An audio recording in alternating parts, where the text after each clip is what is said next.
Let's rock and roll. Welcome to the Positive Sports Podcast. I'll be your host this evening, Ed Montana. Alongside me today, my disgruntled, unhappy, sad brother, Alex. Alex, how you doing? Well, you just described me. I guess I just told everybody. You're all bummed out because all your teams lost. Yeah, all my teams lost. My Super Bowl pick lost, eliminated. Yeah? I'll say this, though, and I texted you and Jay earlier. The team that gets out ahead early is that lead safe. I guess in the second game it proved to be. But there were so many lead changes that the lead that they got out to in the beginning really didn't matter. It was just it was a whole new game. That fourth quarter was a game in and of itself. Dude, that was like a half of football right there. It was awesome. It was good stuff. Well, let's start from the beginning. Let's start with the first game of the day, and obviously we're talking about championship weekend. We finally get to see who's going to make it to the Super Bowl. Super Bowl, what are we at, 54? 53. 53, whatever. Close enough. Close enough, right? Same difference. Super Bowl 53. What? Go ahead. No, go ahead. No, I was just going to say, do you know that because I'm sure everybody already knows the Patriots and the Rams have won. They're going to be playing Super Bowl 53 exactly 17 years from when they met the first time in 2002. Oh, right. February 3rd. Wow. Exactly on the same date. That's awesome. And you also mentioned to me earlier that this is the first time ever that the World Series and the Super Bowl have the same city's participants. Yes. So it is Boston, LA again. And, it's kind of ironic, too, because Boston and LA are, for cities that are obviously on opposite ends of the country, they're rivals. Yeah. But it's from basketball. It's right. not from baseball or football, but obviously this will add to the legend. Right. Yeah. Yeah. So let's get into it. Championship weekend, we start off with the NFC Championship game, which is the first one today. The Rams had to go to New Orleans, a place where they had already been earlier this year, and they had to play the New Orleans Saints. They lost earlier this year, and it was a pretty decent game until the end. New Orleans kind of got away from them. They just exploited the secondary and really kind of put it to them. It wasn't a bad game. It went into overtime. The Rams won 26-23. It wasn't a bad game, but it was a weird kind of game because New Orleans looked like they were going to run away with it early on. They didn't. Yeah. And the Rams got to 26 points, and Todd Gurley was oddly out of it. He wasn't just not. It's not that he wasn't productive. He was on the sideline for long periods of time. Think he was hurt, maybe?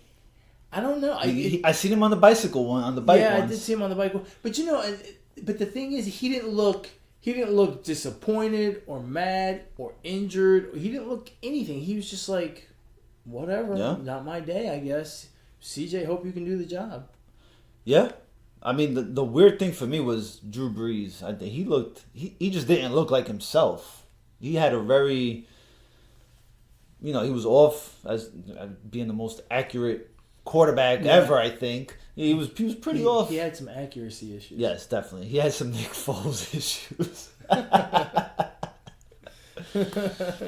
Michael Thomas, they played great defense on him. I didn't hear his name come up a whole lot. They really, Drew Brees really was, it felt like he was targeting, he was going, like Kamara looked like to be his go-to for the most part. Yeah, the Rams, right? The Rams looked like they made a concerted effort.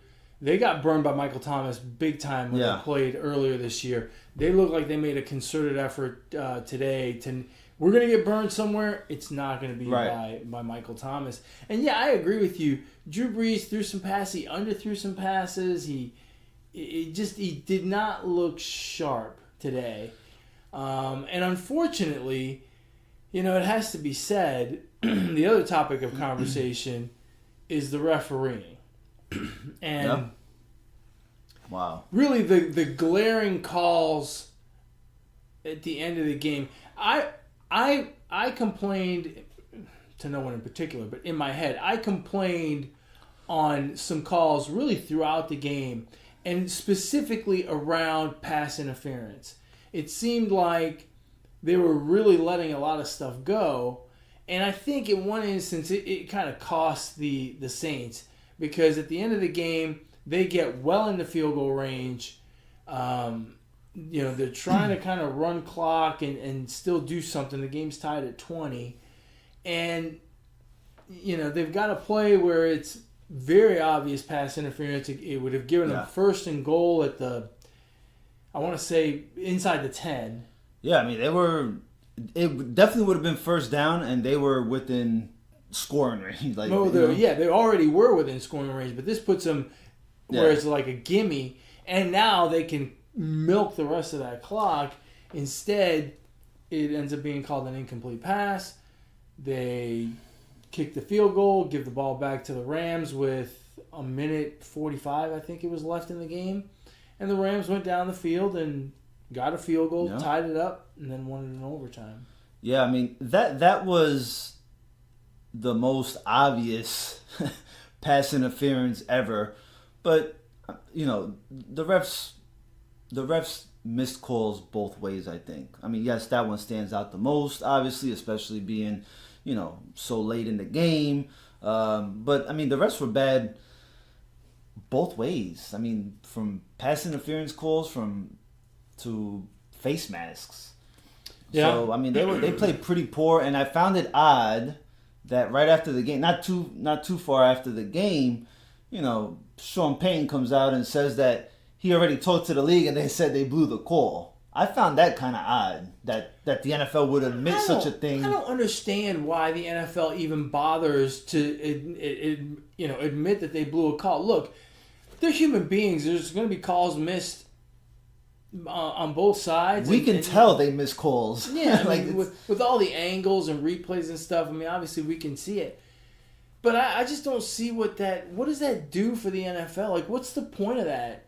Like, makes him look even worse. Like, what's Sean Payton going to do? Like, when the next time he comes to negotiating his contract, he's going to go, look, I've got, 2 Super Bowl appearances. No, you don't. You only have 1. Well, but that 1 year against the Rams, they blew that call. We would have won that game. We'd have been in the Super Bowl. So, and the owner says, you know what? You're right. Yeah, here's an extra 10%. But, so obviously the game goes into overtime, and Drew Brees throws up. I think he got hit on that one. Yeah. He got hit, and the Rams get the ball back. Get the interception, and I already forgot what the hell happened after that. I think they go down the field and right? Yeah, then kick a field goal and win. Sean Payton, I think, kind of messed up this game. I didn't watch, but I'm listening to the game, like the last few minutes of the fourth quarter when they have the ball, I think. Mm-hmm. And his play calling just kind of switched. It was being conservative from what it sounded like. Yeah, well, and especially because he found odd coming from him. Yeah, he got to a point where he was in field goal range, and I think he wanted to run down the clock, and that pass interference play would have made that field goal a chip shot, and it would have given him a new set of downs, and he could have ran the clock out because the Rams had no timeouts or one timeout. And I think that really kind of, he did seem a little bit messed up. And there was a pass interference earlier as well that did not get called in favor of the Saints, and he just seemed like at that point he was completely out of sorts. Yeah,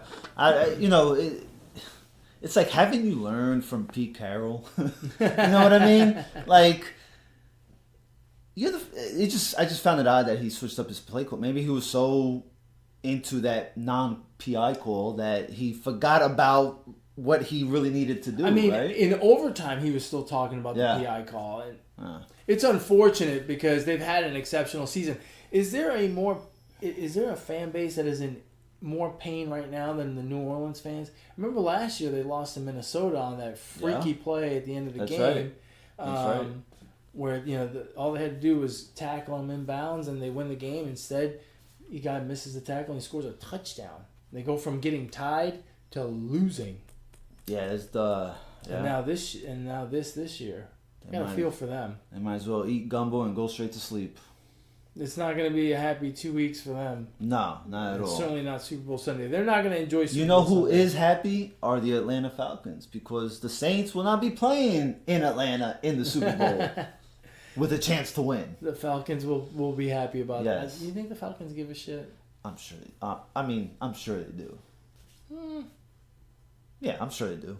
I'm sure they don't. I wouldn't want a rival winning in my stadium or my team stadium. You're not even in it. Yeah, I really care. Somebody's got to win. Right? Yeah, I know, but somebody's gonna win. Like, I wouldn't want, like, when the Super Bowl was at MetLife. Yeah. I mean, hell no, I don't want the Eagles, much less playing the Super Bowl. I mean, playing the Super Bowl, much less winning it at MetLife. Yeah, absolutely. What about the Redskins? I don't mind. I love the Redskins. What about the Cowboys? I hate the Cowboys. What if it was the Patriots and the Patriots and the Eagles in the Super Bowl Oh, room for Patriots all day. at MetLife? Oh yeah, Patriots all day. No love for the city of brotherly love. My attitude is, if my team's not in it, I don't care who wins. It just makes no difference. No, yeah, I mean, I'm not gonna care who wins this one. Well, yeah, no, whatever. but I'm saying even in general. Yeah. And whether it's at my stadium or someplace else, whatever. Why are you sleepy? You better have a good reason. I am dog tired, bro. Why? You act like you ran 26.2 miles today. Like, what the fuck? As a matter of fact, I did. Well, there was a little stretch where I stopped. You stopped? And I had a sip of water. And was it water? yeah, I did not. You know, they've got beer on the course. There's a bunch of little breweries that, they're handing out samples. Right. And there have been times where I've partaken of some beer. Have you? Yeah. But today was not that day. I needed all of my faculties and resources about me to make sure I completed the task. So, yeah, as a matter of fact, I have run 26.2 Wow, miles wild today. guess by me. And I am fucking exhausted. I am too. The spectators have to stand out there for hours in the cold. And it was cold today. It was fucking cold, bro. It was cold. For the spectators that were out there from the jump, from 7 a.m., you got to be hard. Because that wind this morning was tough. So we want to know, how do you feel? Because not even a year ago, probably a couple months from now will make a year that you had surgery, right? And I know it took you a while to really get into training, because I started seeing a pot belly and I was worried for a little bit, but it looks like you managed to control your eating habits and your vices.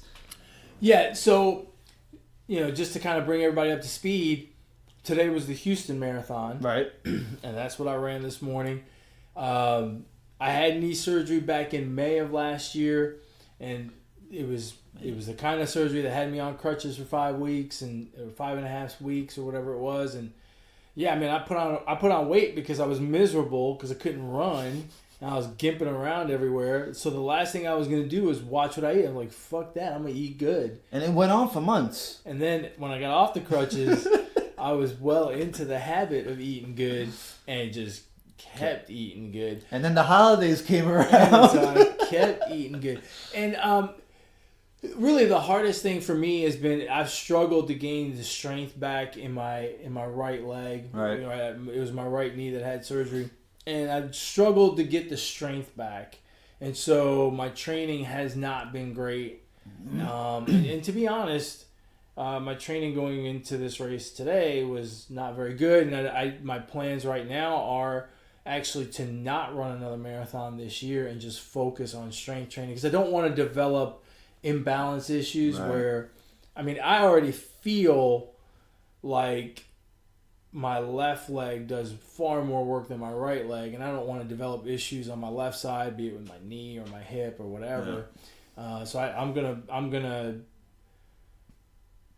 likely shut it down in terms of marathons this year and just focus on strength training and getting strong again.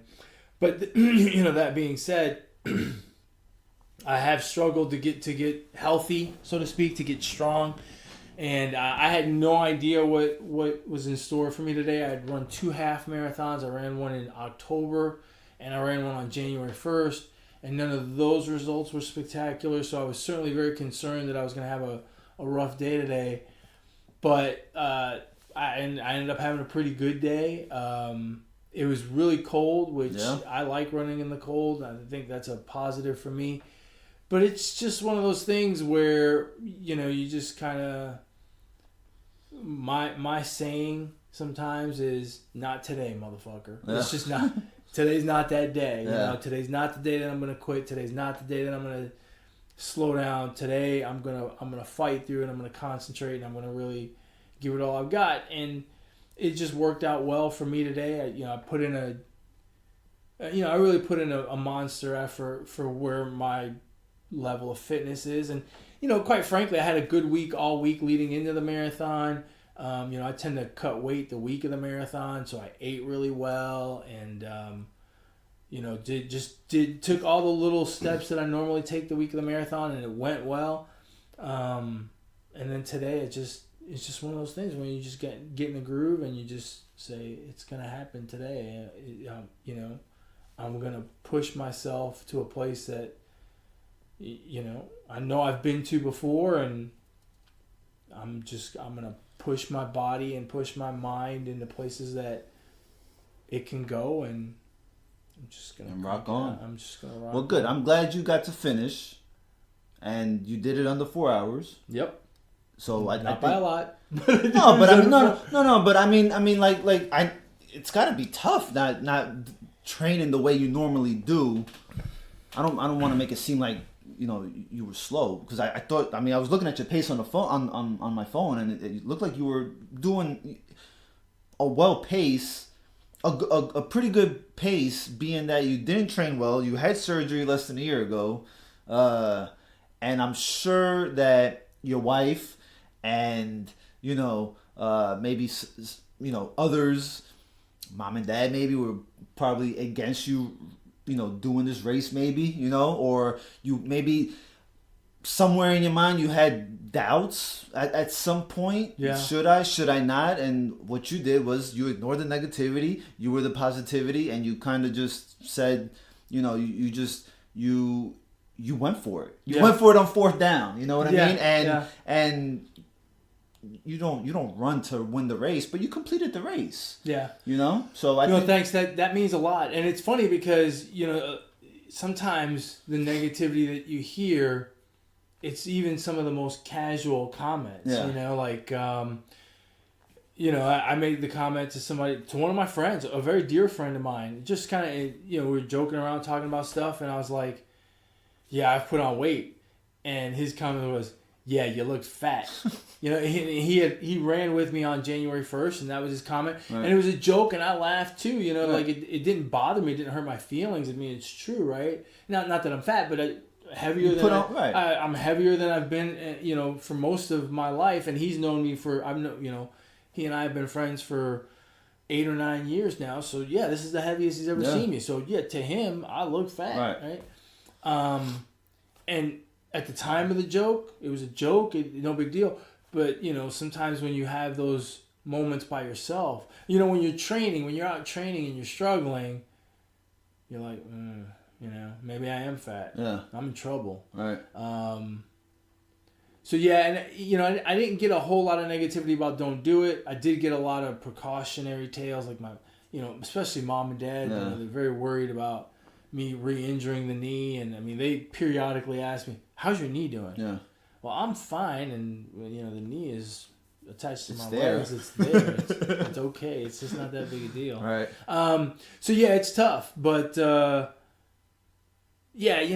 it's the power of the mind, man. Yeah. When you focus and you think about, you just think about stuff differently on race day. And I've been blessed with the ability to kind of block out a lot of things, and really I try to, one of the sayings I picked up recently is, who has it better than us?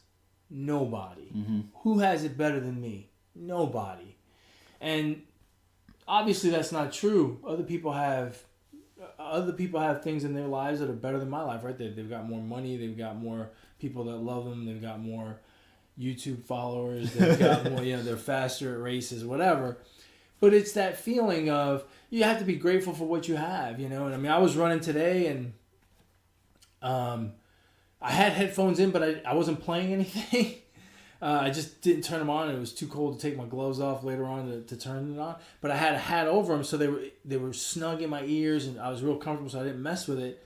And at one point, a guide comes up to me, comes running alongside of me, and he tells me, "Wheelchair on your right." And I didn't hear him, and I'm like, "What?" And he goes, "Wheelchair on your right." And there was a guy in a wheelchair behind him, so he was the guide. And I look down, and the guy's got one leg, and he's in a wheelchair, and he's doing the marathon. Right. And it's like, could be worse. Yeah, it could be worse. I'm not in great shape, right. But I got both of my legs. How could I not give it all I've got? Right. Yeah, you see things from both sides, right? There's other people that have it better than you, but there's also people that are less fortunate, right? That's right. So, you gotta take the good with the bad, and really, honestly, this is what you do. It's no different than Tom Brady, than Peyton Manning, than whatever athlete that has played for 20 years in their sport. Yeah. It's what they do. It's what they love to do, right? Yeah. So, as our thing over there says, do it with passion or not at all. I mean, if you have the passion for it, fuck it, might as well do it. And, and I've always said that, one of the blessings in life is just getting to the starting line, especially with marathons, because you can't run them every week, and it takes a lot of training, and sometimes you got nagging injuries. And at one point this week, I was like, I'm gonna make it to the starting line. I was walking around this week, and I kind of wanted to be in a bubble. I didn't want anyone to touch me. I didn't want to do anything. My son was like, "Hey, let's go out and play ball." I'm like, no, I don't want to go out and play ball. Because I just wanted to make it to the starting line, because back in May, I didn't know if I was going to or not, and certainly that was my goal, but I didn't know if I was going to, and it's a blessing just to make it to the line and to stand there in the cold, listen to the national anthem and wait to hear the gun go off, and all of a sudden the surge of people go, and next thing you know, you cross that starting line and your clock starts, and it's go time. It's go time, and it's what am I gonna make out of this, right? Yeah. What am I gonna do for the next 4 hours or 5 hours or 6 hours or 3 hours, whatever it is, right?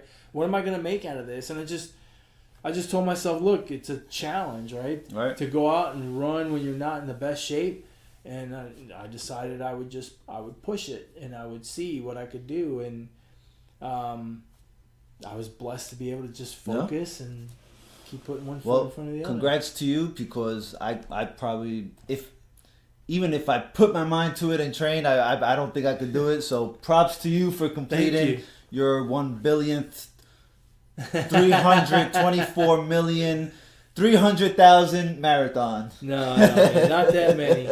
I don't. It's kind of funny. I don't know what the actual. You lost count. I don't know what the actual. I mean, I've got it somewhere on a spreadsheet. Yeah. I can pull it up, but I can't pull it up right now, but I can pull it up. It's 50 something. Today was my 24th Houston Marathon. Holy shit! In a row. You know what I lost count of? What the hell happened between the Patriots and the Chiefs? and the Patriots and the Chiefs. I forgot who they played already. You forgot who the two teams were. Dude, that game was nuts. It took forever. Well, the fourth quarter took forever. The game itself, right? The game was actually going pretty quickly.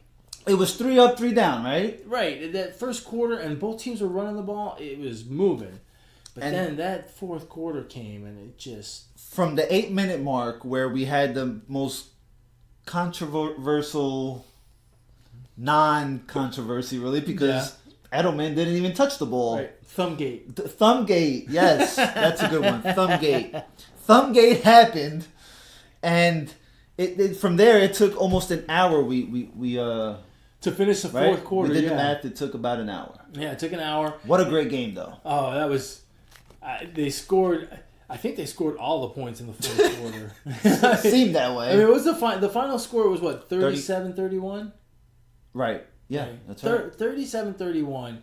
And I don't know. I'd have to go back and look, but wasn't it like... I think you said they scored like 31 points in the fourth quarter. 38. That could be right. 31 or 38 points in the fourth quarter. A lot of points. It was crazy. I mean, I think it was like 14-3 going into the fourth quarter. And this game was great. Was very similar to the Saints and Rams in that there were some phantom calls. Calls that were not as many, but it felt like they were... I only saw one that I thought was a phantom call. I thought there were a couple of missed calls, but they were kind of more judgment. The phantom call was the roughing the passer call. Yeah. That call was terrible. And then on that same drive, there was another... Brady. Yes, that happened in the fourth quarter. Yeah. So within those 8 minutes. For those of you that missed within those 8 minutes. So for those of you that missed it, at some point he's getting pressure from the side. Guy goes to swipe at the ball and runs his hand right in front of Brady's face. And he does. His thumb grazes his face mask. More thumb gate. But barely enough to make, like, it didn't move Tom's head a whole lot.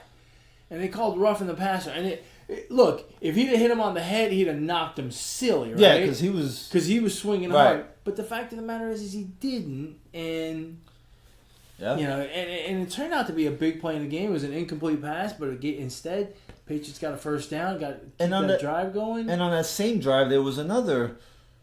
What I can't remember what it was. We just finished watching the game. I can't remember. It was nuts. There was so much happening in that game that if we went through all the points and counterpoints, we'd only hit 1 out of every 5. It seems like. Well, there was another play on that same drive that seemed to prolong the Patriots' drive. Yeah. I don't know. It was probably a pass interference or some shit. Or a catch. No, I think it was one of the catches.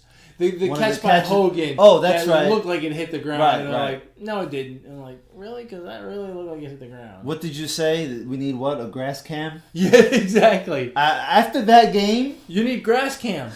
Put a freaking camera on every blade of grass. Seriously. I mean, why isn't there a... Someday, the NFL, the fields will have sensors where they'll be able to feel if the ball touched. To sense leather. That's right. Leather as opposed to skin or rubber from the cleats or whatever. Pigskin? Yeah. It'll be a pigskin sensor. Say that fast 3 times. Yeah, I probably can't. You probably can't say it once. Yeah, they need to have like a cameraman literally just laying down. Laying on the ground. Right? Right, for all those times when the ball touched the ground or not. I mean, and we say making a joke, but seriously, like there was some really close plays. There was some really and I think there was 2. Yeah, and they had a big impact on the game, the result of the game. I mean, because again, they're going back and forth. It started when the Patriots scored with like 4 minutes left, and the Chiefs went down and scored real quick. But now there's only 2 minutes left. But that's plenty of time for Tom Brady. Tom Brady goes down and scores again, but there were 39 seconds. Yeah. We didn't think that was enough. That's Patrick right. Mahomes took him down the field actually took a shot at the end zone. Yeah. And then kicked the field goal to tie and went into overtime. But I mean... Yeah, there was a lot happening there. It was just the back and forth. My biggest takeaway from the game, and this is what I said going into the game. I think I said this on the podcast last week. I thought it would be unlikely that Patrick Mahomes would have a great game against the Patriots. Yeah. How many times does a young quarterback have a great game against a Bill Belichick defense? Not very often. And the fact that they've already seen him, I think, was a big advantage for them. They could modify their game plan to slow him down.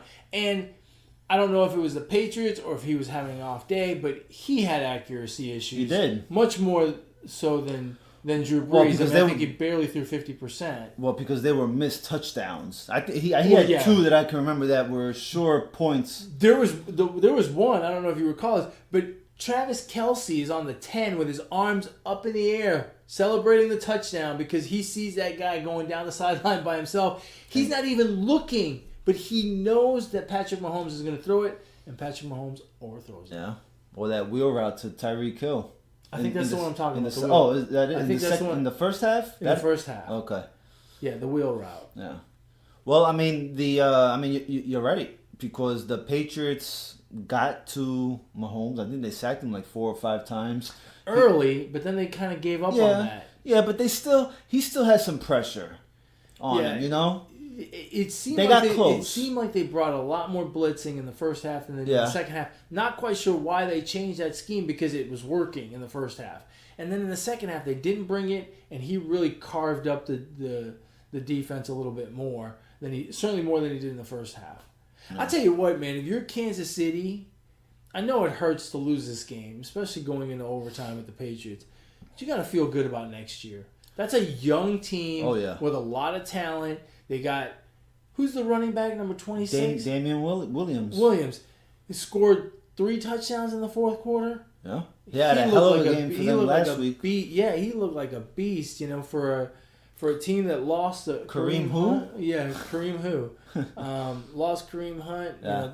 To all of a sudden, you just plug in another young guy that's good. Obviously, we know about Mahomes. Kelsey's one of the best tight ends in the league.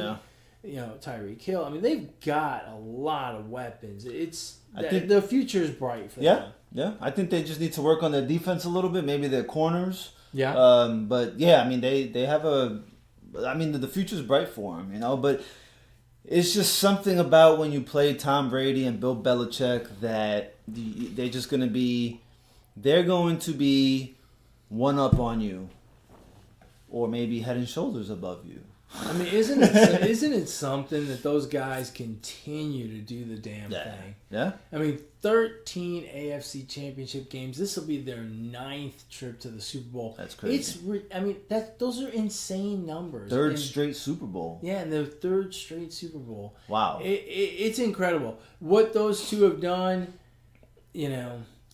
Is absolutely amazing. I don't know how we will ever unwind them. Right, I don't think we'll ever be able to say, well, Bill Belichick was good because he had the best quarterback ever.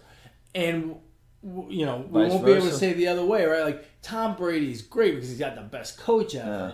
It's hard to say, which came first, the chicken or the egg, but I tend to think... Well, Belichick came first. He's older. I tend to think it's Brady because Belichick had a stint without Brady, and he was awful and got fired. Yeah.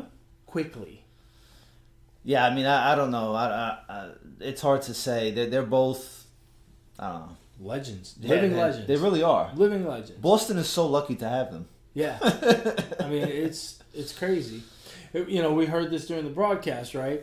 One of the Patriot assistants is likely to be hired by Miami once the season is over. Flores. He will be the 26th head coach that the Bills, Dolphins, and Jets have had in the same period of time that the Patriots have had one.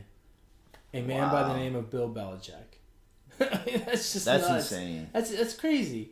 The 3 teams are averaging 9 coaches over the same time span that this organization has one. And I really don't want to hear anymore, and I won't say it anymore. Oh, from the coaching tree of Bill Belichick, because guess what?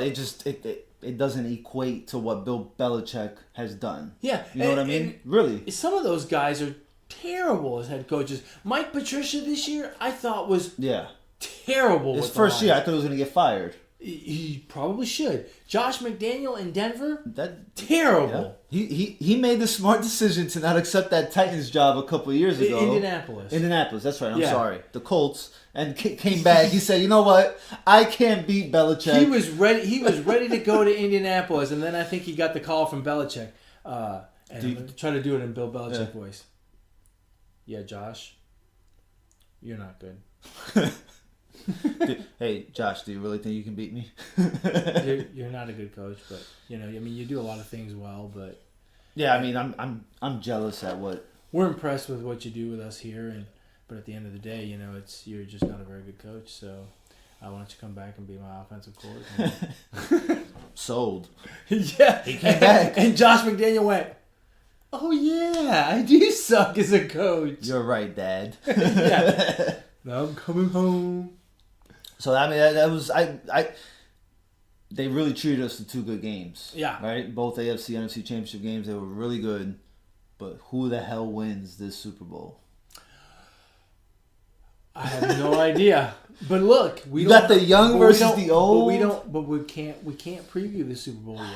Why not? Because it's in 2 weeks. And the real big game is before that. So yes, so we should preview that. So what we should do is let's go ahead and preview the Pro Bowl. The Pro Bowl! Does anybody watch the Pro Bowl? I mean, look. Unless you're just flooded with money to spend just because and you want to maybe, I don't know, place a wager.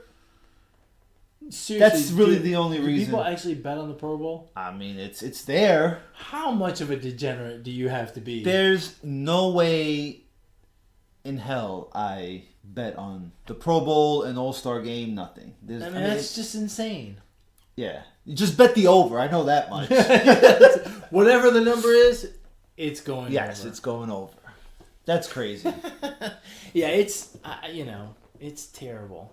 Terrible. All right, so you guys got to. So you guys, I don't know. I don't even know why they do it. So you guys got to tune in now because we're not going to give you our Super Bowl picks. So you guys have to tune in next week. You probably know who I'm leaning with, or do you? You probably don't know. You probably know who he's leaning with. Ed. No, you probably don't. So you got to tune in. You got to tune in. In the meantime, go ahead and send us your predictions. You can email the show at positivesports10@gmail.com. Positivesports10@gmail.com. You can reach Alex and send them to Alex. Can they? On Twitter? Yeah, kind of, sort of. Just find someone with the Twitter handle Brooklyn Gaucho, regardless of what number it is, and just send it to him. Send it to Chances are it'll get to Alex eventually. I'll respond back too. That's right. That's right. And if you want to get a hold of me and share your picks with me, your Pro Bowl picks, because I am a degenerate gambler, I'm going to bet on the game. No, I'm just kidding. Oh, God. Just joking. You can reach me on Twitter at eMontana21. I would never bet on that. I can't. The skills competition I might watch. Yeah, those are fun. But even those have like really died down throughout the years. I'll bet on that. They just like for the accuracy contest, I'm picking Drew Brees. Oh yeah, he's available now for sure. Yeah, he's probably going to be in it. And Drew Brees actually goes he does. I mean, he's not one of those old guys that's like, nah, I'm going to go on vacation with my family. Like, I don't need the free trip to Hawaii. I've got my own cash. Yeah. Now, Patrick Mahomes, he's not making that kind of coin, so he's going. He's taking the free trip to Hawaii. He will be, though. According to reports, he's going to be making $200 million. Hey, speaking of $200 million, I wasn't going to touch on this, but when are they going to fucking finish free agency with baseball? What is going on? It's January 20th. It is they're like 3 weeks away from reporting pitchers and catchers to spring training. I think 26 days. 26 days. And Manny Machado, one of the hottest free agent prospects in a while, and Bryce Harper, who has been the prodigal son for years, the guy who's going to transform baseball, and not a peep. And not even not a peep. It's not like you're not hearing. Usually, when free agency gets prolonged like this, it's because they're playing one team against another, and you hear reports and this and that, and they offer this and they offer that. Ed, there's so many mystery teams out there, bro. It's the mystery. You don't hear shit on these two. Yeah, I don't understand, but real quick, I understand your point and I agree with that, but I kind of don't mind it. I don't mind it because it's kept baseball in the talk. I follow it. I mean, I know right now it's just a bunch of he say, she say stuff, but you know what? It keeps me glued to every day. I get on Twitter and see what the hell's going on. And I don't mind it. Just from a logistics perspective for coaches and managers, I'm wondering what is taking so long. Yeah, because in basketball, free agency is July 1st. And then at midnight, you're already hearing, Well, you're hearing it a few days before that. Yeah, that too. Like on January 28th, they're like, well, when free agency opens on July 1st, this dude's going to sign with this team, right? And it actually and it happens. Right, and it happens. They all become official on July 1st. Yeah, This one has been really strange. It has been. Do you think it says anything about teams and their thoughts on how these guys work in a clubhouse? Because from a talent perspective and from a marketing perspective, there's no question, right? Every team wants these guys. Right. I mean, they're extremely talented. They're extremely marketable. You know, Harper just won the home run derby, for fuck's sake. Yeah. I mean, you know, from a business standpoint, I don't feel like it's that complicated, right? Especially in a sport with no real salary cap, right? You just do the deal. Yeah. Is it something else? You know, is it managers not? My theory has been that it's teams are very hesitant to upset the balance of clubhouse chemistry, whatever that is. That's been my theory, but I don't know. I don't know. It just seems very, very bizarre to me. I think there's only one team out there that is willing to go 300 or more on either of these two guys. I think the other teams, or the few teams that are in play for these two guys, are not willing to go that high, so they're hesitant to give an offer. And so the team that I'm talking about is the Phillies. I think they're waiting to see what the other's true offer is and just waiting to pounce on it. You know, like they probably feel, you know, I mean, they have the stupid money. So yeah, but they're not the only ones. No, but that's what I'm saying. These other teams, aside from the Phillies, are not willing to go 300, right? So they're just gonna. It's so like you think the Phillies are waiting, yeah, to hear what the offers are and then come in with an extra $100 and call it done. Yeah, pretty much. Maybe. We're not talking about $100. We're talking about 100 million more. You know, probably. Well, yeah, no, they're not gonna go that much over. They'll sweeten the pot and throw in an extra $30 million, but not 100. Yeah, well, yeah, I mean, yeah, I know, but what I mean is, you know, that they can top any offer that the other ball clubs have to offer. So crazy. But I'm shocked. It's really taking forever. Kind of like the Patriots Chiefs game. Yes, that's taking forever. That took forever. They're probably still playing. No, it's over. No, it's over. It's okay. over. That's all it. Right. That's it. You got anything else? No, that's it, man. I think episode 59. Oh, can you think of a 59? No, I can't think of one. You know, every time we do this, we're gonna get bombarded. It's got to be a football player, but I can't think of one. Yeah, I can't think of one either. 59. Let us know your favorite 59 if you have one. Help us out because I have no clue. It usually happens whenever when we don't pick a good one or one that's not quite famous enough, or as soon as we hang up. Yeah, you know, they'll be like, "Oh yeah." All right. Well, quick update on your car. We haven't. If you haven't checked out the Bullshit Podcast number 58, you'll know exactly what he's talking about. Our scam episode. How to catch a scammer. How to catch a scammer. It's still on the market, so let me know if you wanna. 2015 Audi. Check it out on eBay. That's right. No, still have the car. No, okay. no more scammers have alerted me. I've reached out to you. No more. You know, I tried to call that guy again the next day. Did you? What an answer. I wonder why. Huh. I can't imagine.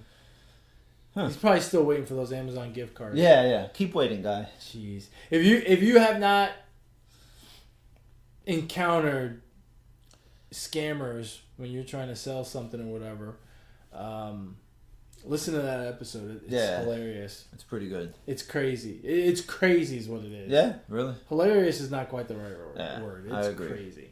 All right, man. You got a shout out? My shout out goes to the Clemson Tigers football team. Not only did they win the national championship, they have a digestive system made of steel, having to endure all those 100 pounds of Big Macs. That looked pretty good, actually. I mean, come on. Give these guys something better to eat. It's a big deal. They got something to eat. My real shout out goes to Neymar, your favorite. Neymar. The soccer player that plays for who? Who does he play for? I don't know who he plays for. PSG. PSG. Paul St. John. Paris Saint-Germain. Oh, man, I was pretty close. No, yeah, right on. Damn it. Just missed it. My shout out goes to him, not because he's been flopping still from the World Cup, but because he was on the field this past week or last week. And there was a fan that ran onto the field. And the cops hemmed up this fan. They were ready to lock him up But Neymar said, "Hold up. He's a fan. Let me take a selfie with this guy." He took a selfie with the guy and there was cops. There was police around them, right? Obviously protecting Neymar. But Neymar actually he walked like 15 yards and said, "Hold up, hold up." Took the selfie with the fan, and the police escorted the fan and probably arrested him or whatever. I wonder if it was worth it for the fan. I'm sure it was. I mean, how much jail time could you get for that? I don't know. So my props goes to him because I don't remember ever seeing an athlete do that. Yeah. And personally, you know what? If the guy is not there to harm, if he's just there to take a selfie, take a little easier on the fans. The fans need to be fans and stay in the stands. But you know what? It doesn't happen often. Let it slide. Shout out to you, Neymar. I mean, I kind of agree with you, but fans can be just knucking futs, man. No, yeah, I agree. That's why I said fans need to be fans and stay in the stands. But remember Monica Seles? Yeah, but I mean, that fan just kind of climbed over and during the changeover and stabbed her. It's just you just don't know what fans are gonna do. No, yeah, I know, but look, I'm not arguing that you shouldn't. Right. I thought it was cool that he did it too, but I also understand why athletes are like, stay the hell away, because you just never know. So that's how cool Neymar is. He's a gangster, man. He said, you know what? Let me take a selfie. This guy's not gonna do nothing. So crazy. My shout out goes to the entire city of Houston. I love this place. It goes out to everyone on the Houston Marathon Committee. The event that they put on is first class, top notch, awesome. My shout out goes out to all the participants today. 20 some odd thousand people that either ran the half marathon or the marathon. Not to mention yesterday a bunch of people ran the 5K. My hats off go out to all the spectators that were out there holding signs. I love reading the signs. Thank you. It's a world-class event in a city that doesn't get that much recognition as being world-class, but it truly is. It is fantastic. It was a fantastic event. A really cold day today that was tough on fans and runners alike, but and the organization and everything. It is absolutely top notch. I mean, I can't say it enough. It's not just because it's my hometown marathon. I've run a lot of marathons around the world, and I've been through some big ones, some small ones, and the organizations are always great, and the fans are great. But what we have here is something so special. How they pull it off without a hitch is just incredible to me. Security is top notch. It's a fantastic weekend. So my shout out goes to everything involved with the city of Houston this weekend. It was phenomenal. I loved it. That same spider was here last episode, and I noticed it, and it's here again. I think he wants to be part of this podcast. Does the podcast have its own mascot? The Positive Sports Podcast Spider. Oh, we may have a mascot in the making. Maybe. He's too small to be a mascot. Yeah, he really is. We need a Texas-sized spider. Some of those fuckers get pretty big. Yeah. All right. Alrighty, man. Well, as always, folks, we appreciate your interaction. We appreciate you listening and watching the show. And as I always say, ignore the negativity. Be the positivity. Peace.